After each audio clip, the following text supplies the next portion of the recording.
pagi teman-teman semuanya. Puji Tuhan ya, hari ini kita masih bisa bertemu. Itu artinya bahwa Tuhan senantiasa memelihara dan melindungi kita. Hari ini kita akan memulai ibadah kita. Kita akan merenungkan firman Tuhan. Tadi kita sudah memuji Tuhan dan sekarang kita akan merenungkan firman Tuhan bersama-sama.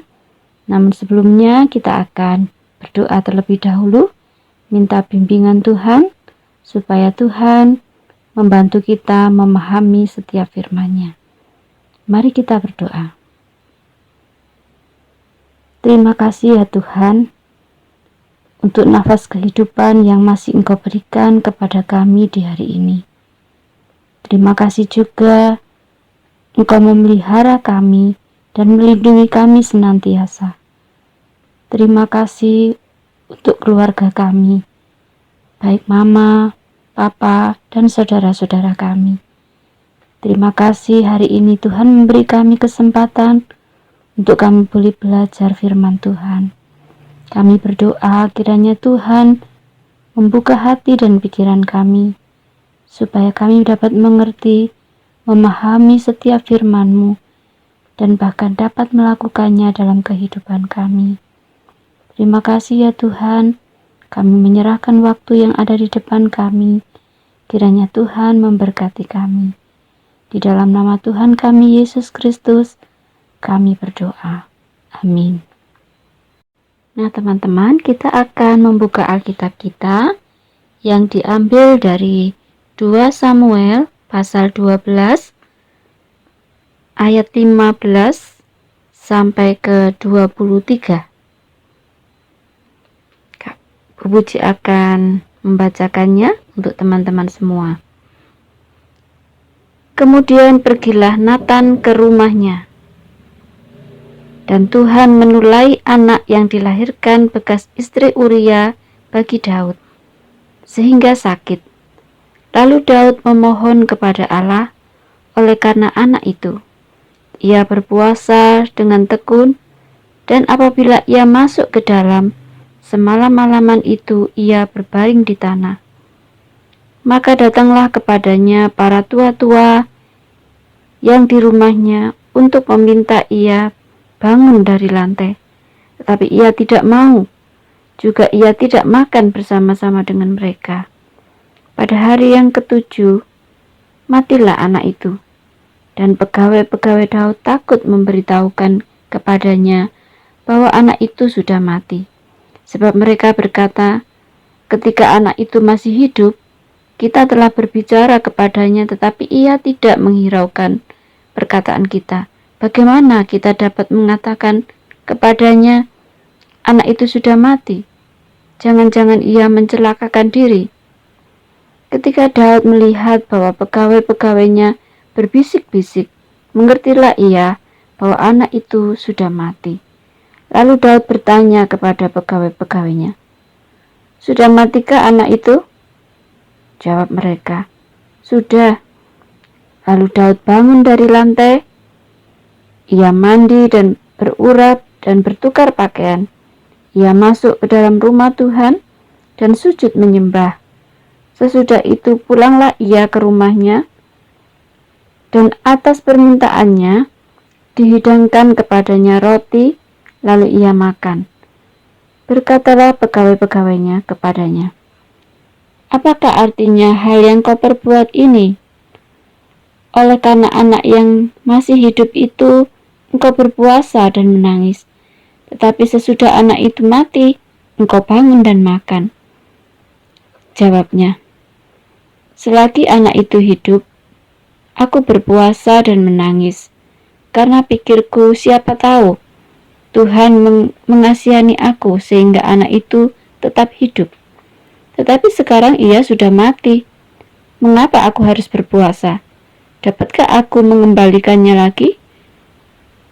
Aku yang akan pergi kepadanya, tetapi ia tidak akan kembali kepadaku." Nah teman-teman, itu tadi kisah Daud yang kehilangan anak yang dikasihinya ya. anaknya yang sakit, dan Daud memohon kepada Tuhan agar ia disembuhkan. Daud berpuasa dengan tekun, tetapi ternyata malah anaknya itu mati. Tuhan tidak mengabulkan doanya. Tuhan membiarkan anak itu mati. Tetapi bagaimana reaksi Daud ketika anaknya mati? Kita lihat bahwa saat anaknya itu sakit, dia berpuasa dan berdoa. Dia bergumul. Tetapi ketika tahu bahwa anaknya sudah mati, ia malah bangkit. Dia tidak lagi bersedih atau berkabung, karena pikirnya dia tidak mungkin bisa mengembalikan anak itu. Kehilangan seorang yang kita kasihi tentu saja membuat kita berduka atau sangat sedih. Itu adalah suatu keadaan yang wajar ya, apabila kita sangat sedih, sangat kehilangan. Bahkan mungkin berhari-hari kita menangis karena telah kehilangan orang yang kita kasihi. Tetapi dari firman Tuhan yang baru saja kita baca, kita belajar beberapa hal, teman-teman. Yang pertama, kita belajar bergumul dengan Tuhan. Jadi ketika kita berada dalam situasi duka, sebenarnya kita sedang belajar bergumul dengan Tuhan. Apa artinya bergumul dengan Tuhan? Kita membangun hubungan yang lebih dekat lagi dengan Tuhan. Kita banyak belajar berbicara dengan Tuhan lebih banyak. Kita belajar berpuasa. Kita membiarkan diri kita berada di hadapan Tuhan. Kita tidak mengurus hal-hal yang lain atau sibuk dengan pikiran sedih kita, tetapi kita mendekatkan diri kita kepada Tuhan melalui doa dan puasa. Itu artinya bergumul ya. Bergumul artinya berdoa dan berpuasa, membangun hubungan yang lebih lagi dengan Tuhan.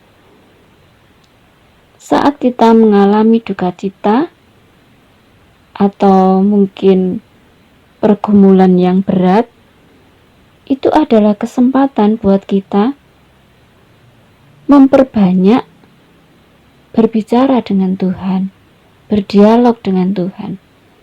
Berdialog itu artinya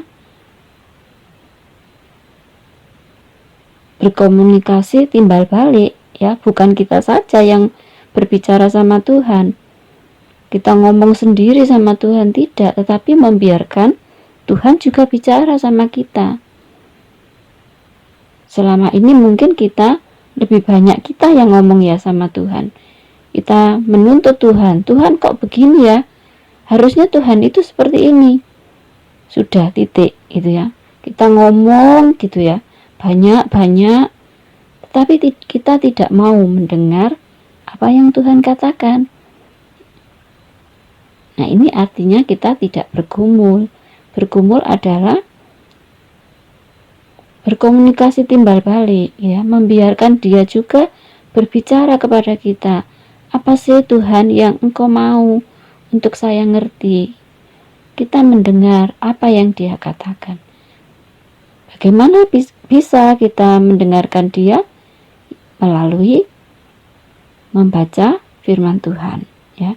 Firman Tuhan itu adalah firman-Nya, perkataan Allah. Jadi apa yang akan dia katakan kepada kita, kita baca di dalam Alkitab. Dengan begitu kita mengerti apa yang dia mau. Jadi Tuhan tidak langsung berbicara di langit gitu ya. Ketika kita bicara terus Tuhan menjawab dari langit, tidak seperti itu. Tuhan berbicara melalui Alkitab, karena Alkitab ini diberikan kepada kita sebagai firman Allah. Jadi disinilah kita bisa mengerti apa sih yang Tuhan mau. Jadi kita mendengar firman Tuhan dengan cara membaca firman Tuhan. Disinilah hubungan timbal balik atau komunikasi timbal balik. Ya, yang pertama tadi adalah belajar bergumul dengan Tuhan. Kita juga membiarkan diri kita mendengar apa yang Tuhan mau dalam hidup kita.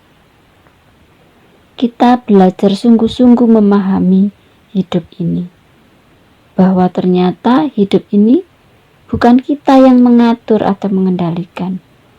Ada kuasa yang mengatur hidup kita. Kita harus meminta dan memohon belas kasihan kepadanya.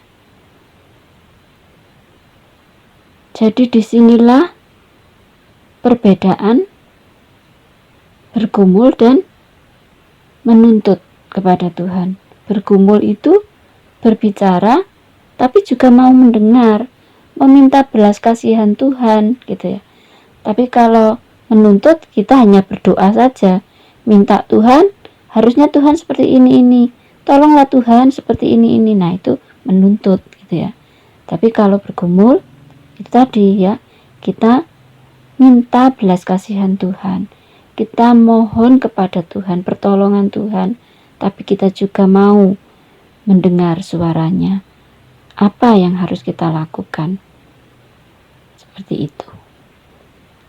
Yang kedua, kita belajar mentaati kehendak Tuhan.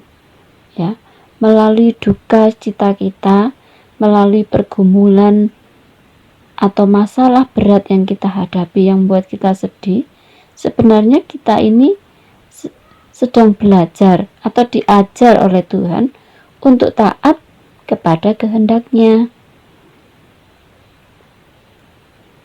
Daud tadi bergumul lewat doa dan puasa sungguh-sungguh untuk minta kesembuhan, tetapi ketika doanya tidak dikabulkan dan anaknya mati, Daud memiliki kesadaran iman yang hebat. Dia bangkit dan mengakhiri dukanya itu. Ya, dia nggak malah larut dalam duka dan terus menangis, terus bersedih. Tidak, ya. Tapi dia mengakhiri puasanya. Ya, dia kembali menyiapkan diri, gitu ya. Di situ dikatakan bahwa dia berurap, ya, berganti pakaian, gitu ya. Jadi dia mandi, berganti pakaian supaya segar kembali, ya. Ia sadar bahwa manusia memang boleh meminta, tetapi Tuhan yang menentukan segala hal dalam hidup kita. Itu artinya bahwa kita taat kehendak Tuhan, ya. Kalau memang Tuhan yang menghendaki, ya kita harus mengikuti. Kita belajar taat. Baiklah Tuhan, kalau memang Tuhan mau mengambil orang yang saya kasihi, saya percaya bahwa Tuhan lebih tahu apa yang terbaik, baik buat orang yang saya kasihi tadi maupun buat saya.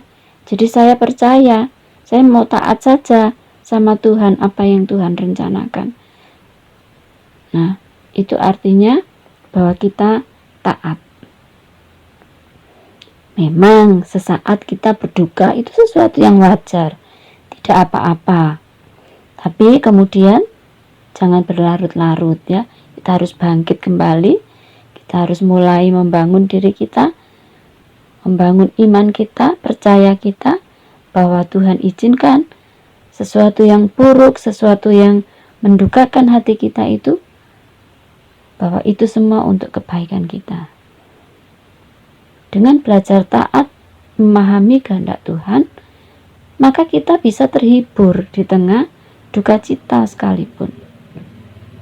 Kalau kita nggak mau taat sama Tuhan, kita tetap menuntut, kita tetap menyalahkan Tuhan, maka kita ya akan berlarut-larut dalam duka cita itu, dalam kekecewaan itu. kita tidak akan pernah merasakan penghiburan, karena kita masih marah terus sama Tuhan, masih menuntut, masih menyalahkan Tuhan.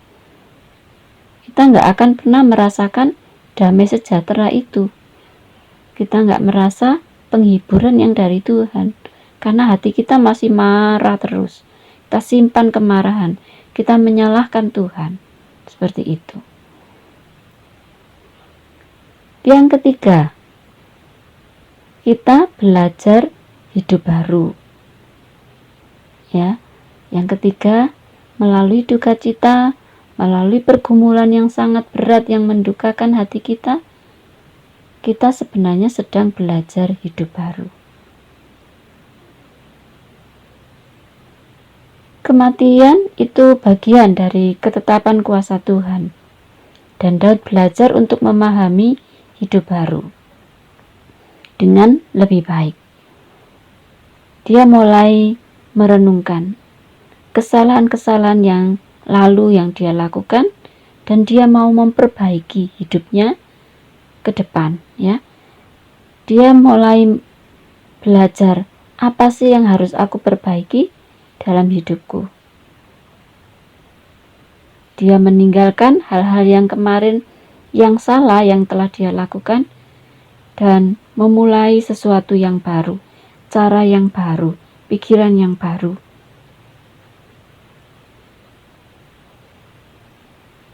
Jadi demikianlah hal-hal yang buruk yang terjadi itu menjadi kesempatan buat kita untuk memperbaiki diri.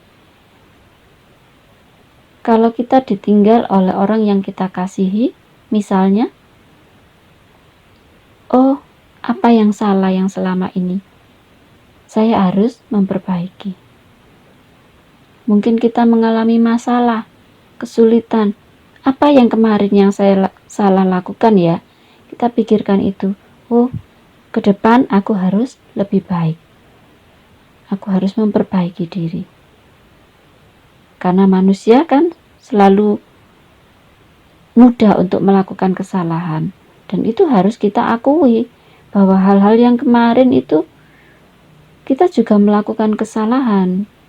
Dan melalui duka cita itu kita harus berpikir bahwa ke depan aku harus belajar memperbaiki diri. Seperti itu. Kalau kita tidak memperbaiki diri ya pasti kita akan terus mengalami kesulitan-kesulitan atau duka cita itu atau masalah itu lagi. Jadi itu kesempatan buat kita mengintrospeksi diri. Belajar bagaimana seharusnya kita hidup ke depannya. Kita belajar menata hidup kita di hadapan Tuhan.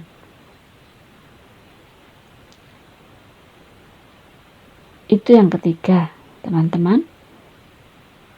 Yang keempat, melalui duka cita yang kita rasakan, melalui masalah-masalah yang kita hadapi, yang menyakitkan hati kita, sebenarnya kita sedang belajar juga untuk memahami orang lain ketika mereka berada dalam situasi yang sama dengan kita tadi. Suatu hari kan kita sudah melupakan misalnya ya, atau kita sudah berada jauh gitu ya dari yang pengalaman yang menyakitkan kemarin-kemarin.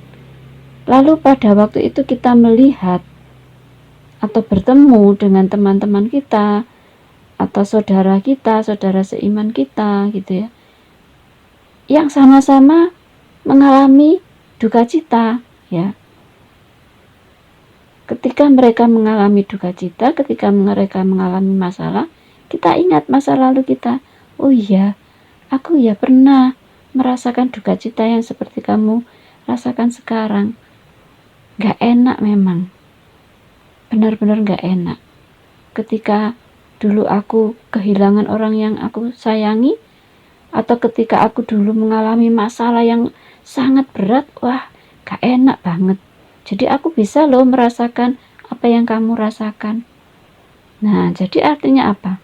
Kita belajar mengerti, memahami orang lain yang mengalami duka cita atau masalah yang berat.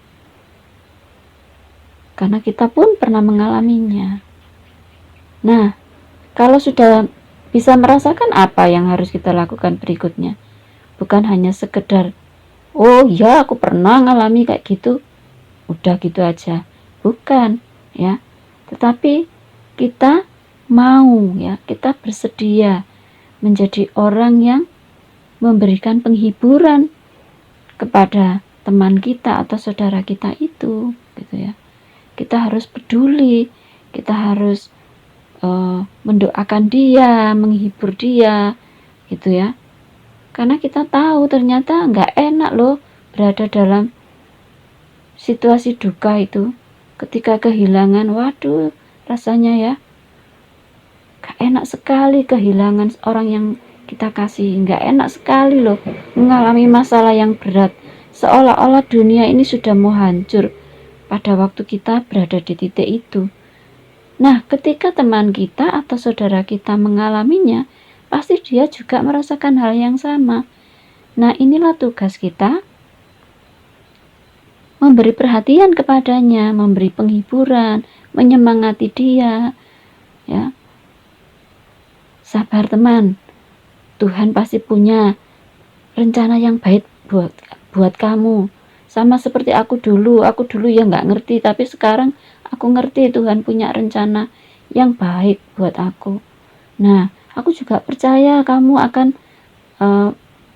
mengalami hari yang baik. Tuhan punya rencana yang baik buat kamu. Jadi kamu bersabarlah. Tetap kuat. Tetap semangat. Ya, bahkan kita mau mendoakan dia supaya dia merasa ada orang yang memperhatikan dia. Dia merasa ada orang yang peduli dengan dia. Dia menjadi terhibur. Ya. Demikian ya, teman-teman. Ada 4 hal ya yang tadi kita bisa pelajari ketika kita berada dalam duka. Nah, firman Tuhan yang singkat ini kiranya dapat menjadi berkat buat teman-teman sekalian. Ya, ingat firman Tuhan bukan hanya untuk didengar, tetapi untuk dilakukan. Percayalah, Tuhan akan terus menopang kalian, menuntun kalian, membantu kalian untuk melakukan, mentaati firman-Nya. Kita akan menutup dalam doa. Namun sebelumnya, Bu Puji pesan, nanti kalian akan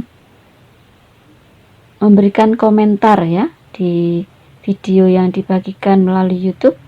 Kalian berikan komentar di bawahnya bagaimana pendapat kalian atau respon kalian. Tidak harus panjang ya, tetapi sesuai dengan apa yang ada di hati dan pikiranmu, berikanlah komentar ya. Itu tanda bahwa kalian sudah mendengarkan firman Tuhan. Nah, kita akan berdoa mengakhiri renungan kita. Bapa Surgawi, terima kasih untuk hari ini. Engkau memberi kami pencerahan bagaimana kami harus hidup di dunia ini. Ketika kami berada dalam duka cita, kami tidak mau Tuhan larut dalam duka cita itu. Kami mau belajar terus bangkit, terus percaya kepada Tuhan, bahwa Tuhan punya rencana yang baik melalui duka cita kami, melalui masalah yang kami hadapi. Tuhan pasti memiliki rencana buat hidup kami, dan kami percaya bahwa Tuhan akan menolong kami. Kami percaya Tuhan akan memberikan sesuatu yang lebih baik kepada kami ketika kami mau melangkah bersama Tuhan melewati masa-masa sulit kami. Tuhan, demikian juga tolonglah kami supaya kami menjadi orang yang peduli, yang menaruh perhatian kepada orang-orang di sekeliling kami, yang apabila mereka mengalami duka cita atau mengalami masalah yang berat, kami pun berada di sampingnya untuk memberi dukungan bagi mereka, menyemangati mereka, mendoakan mereka, menjadi sahabat buat mereka. Tolonglah ya Tuhan, supaya kami menjadi anak-anak Tuhan yang menjadi berkat buat teman-teman kami, saudara-saudara kami yang lain, yang mungkin juga mengalami duka. Terima kasih ya Tuhan, untuk firman-Mu pada hari ini. Di dalam nama Tuhan kami Yesus Kristus, kami berdoa dan bersyukur. Amin. Nah, adik-adik, sampai di sini ibadah kita hari ini. Sampai bertemu di minggu depan bersama kakak-kakak pembina yang lain. Sampai jumpa, Tuhan Yesus memberkati.